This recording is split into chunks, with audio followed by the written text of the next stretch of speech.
सत्ता के गलियारों से, राजनीति अय्यारों से सीधे सच की जमीन पर। स्वागत है आपका सिटीजन वॉइस में, जहां हर खबर सिर्फ दिखाई नहीं जाती बल्कि सवाल भी उठाए जाते हैं। मैं हूं शब और आज हम आपके लिए लेकर आए हैं वो खबरें जो अक्सर पर्दे के पीछे छुपा दी जाती हैं, लेकिन सिटीजन वॉइस में उन्हें सामने लाया जाता है। यहाँ न शोर बिकता है, न सच दबाया जाता है। हर खबर है आम जनता की आवाज और हर रिपोर्ट है जवाबदेही का आईना। तो आइए देखते हैं क्या है आज की खबर। बिहार में राज्यसभा चुनाव को लेकर सियासी सरगर्मी तेज हो गई है।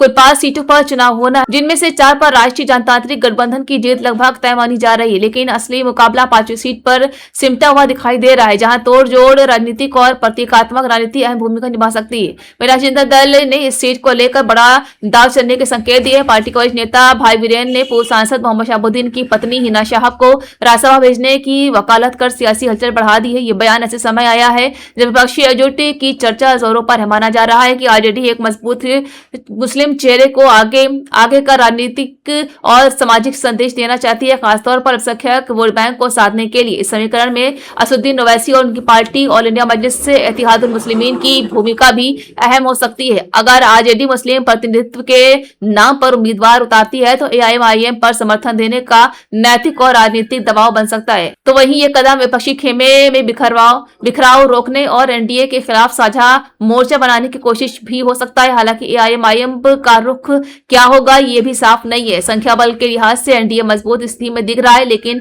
राज्यसभा चुनाव में क्रॉस वोटिंग और रणनीतिक गठजोड़ अक्सर समीकरण बदल लेते हैं। ऐसे में 5वीं सीट पर मुकाबला सिर्फ गणित नहीं बल्कि सियासी संदेश का भी बन गया है। अगर आरजेडी मुस्लिम चेहरे को आगे कर विपक्षी एकता का संकेत देती है तो ये 2024 के बाद के राजनीतिक समीकरणों पर भी असर डाल सकता है। वहीं एनडीए सीट को भी जीतकर अपनी ताकत का प्रदर्शन करना चाहेगा। फिलहाल बिहार की राजनीति में हलचल तेज है और 5वीं सीट पर सबकी नजर टिकी हुई है। आरजेडी के लोग वो कह रहे हैं कि वो लोग अकलियत समाज से हिना साहब आती है, उनको मिलना चाहिए। महागठबंधन के लोग अगर समझदारी से काम लें तो यकीनन है कि ये पाला वो जीत सकते हैं। तो हम लोगों ने तो शुरू दिन में कह दिया है, उनके कहने से पहले हम लोगों ने कह दिया है कि साहब अब की बार एमआईएम को मौका दीजिए आप लोग, है ना। और एमआईएम का चूंकि उच्च सदन में कोई प्रतिनिधित्व नहीं है और इस वक्त बैरिस्टर असदुद्दीन ओवैसी साहब जिस तरह से गला फाड़ कर, सीना तान कर 56 इंच वाले सीना के सामने बात करते हैं, आपके पास नहीं है कोई ऐसा आदमी। एमआईएम के आदमी को दीजिए ताकि हम उच्च सदन में भी अपना प्रतिनिधित्व भी कर सकें और आपके जो विचारधारा है वो विचारधारा हमारा भी है, हम उसको वहाँ उल्लेख कर सकें। आप लोग अपना कैंडिडेट अल्पसंख्यक उम्मीदवार होता है तो क्या आप समर्थन करेंगे? हम लोग अल्पसंख्यक में नजर नहीं आते आप, फिर तो आप लोग इल्जाम लगाते हैं कि एमआईएम अल्पसंख्यक की पार्टी है। तो अगर अल्पसंख्यक हो तो उसका तो स्पेशलिस्ट हम है। अरे भाई वो उनका विचार होगा और मौका मिलेगा तो आप भी जा सकते हैं, है ना, उसमें क्या दिक्कत की बात है।